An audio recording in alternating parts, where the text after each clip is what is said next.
Buen día. Hoy otra cápsula para personal de salud. Debido a que el edema medular óseo puede ocurrir en patologías diferentes a las espondiloartritis e incluso en personas sanas, la evaluación de los cambios estructurales en las articulaciones sacroiliacas para mejorar la utilidad diagnóstica de la resonancia magnética ha tomado importancia. La presencia de al menos 3 lesiones grasas o al menos 5 lesiones grasas con o sin erosiones en las resonancias sacroiliacas parece aumentar la especificidad de la resonancia para el diagnóstico de espondiloartritis axial en más del 90%.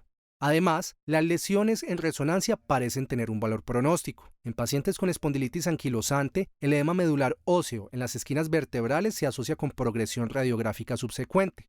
Se conoce poco sobre el curso de las anormalidades de resonancia por fuera de ensayos clínicos, por lo cual el objetivo de los autores de este artículo fue evaluar los cambios de las lesiones inflamatorias y estructurales en resonancia de sacroiliacas y columna espinal durante 5 años en pacientes con espondiloartritis axial. Los métodos están descritos en el artículo disponible en el enlace que se encuentra en la descripción de este podcast.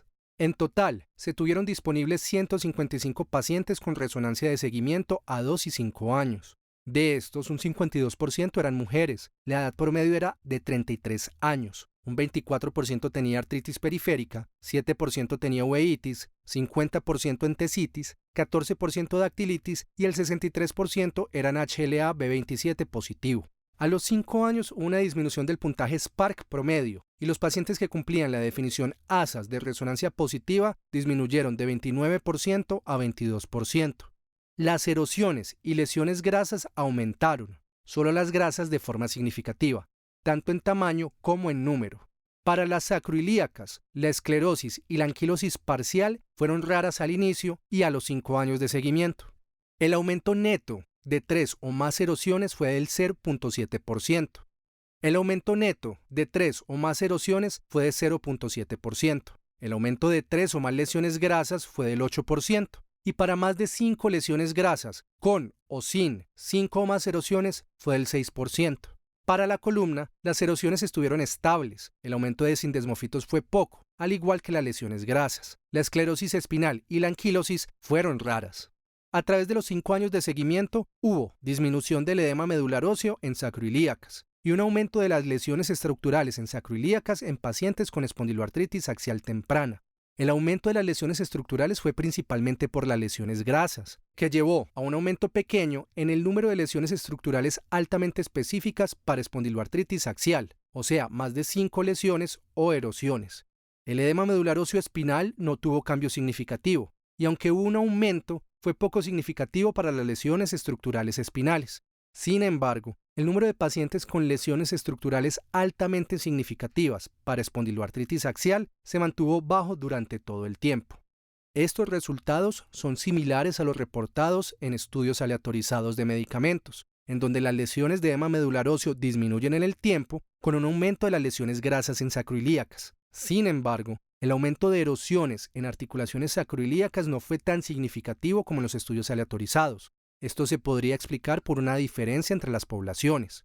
La mayoría de los pacientes que tuvieron disminución importante en edema medular óseo fueron los que estaban en tratamiento con DMARD biológico, probablemente reflejando el efecto terapéutico ya conocido de los mismos.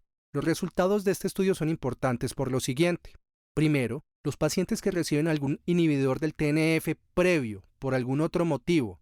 La ausencia de edema medular óseo no descarta espondiloartritis axial en pacientes con la sospecha. Segundo, el acúmulo lento y bajo de lesiones estructurales, tanto en sacroiliacas como espinales, pone en duda repetir una resonancia en los primeros 5 años luego de un estudio o concepto no concluyente para pacientes con sospecha de espondiloartritis. Tercero, estos hallazgos apoyan la práctica de no solicitar de forma rutinaria una resonancia de columna en pacientes con sospecha de espondiloartritis, ya que aunque es útil para el diferencial, no aporta para el diagnóstico de espondiloartritis debido a la poca cantidad de lesiones específicas. Se debe tener en cuenta que la proporción de pacientes con HLA-B27 en esta cohorte es más baja que en los estudios aleatorizados de medicamentos, que usualmente tienen una positividad para HLA-B27 alrededor de 80% o más. Además, la proporción de erosiones o lesiones estructurales reportadas en esta cohorte es menor que en los estudios aleatorizados. Por último, esta cohorte es más heterogénea que los grupos de pacientes ingresados a estudios de medicamentos.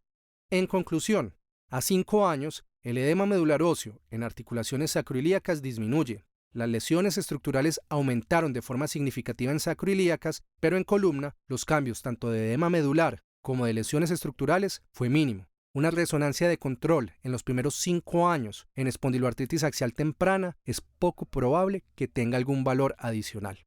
Los esperamos con información concisa y de utilidad en una próxima cápsula.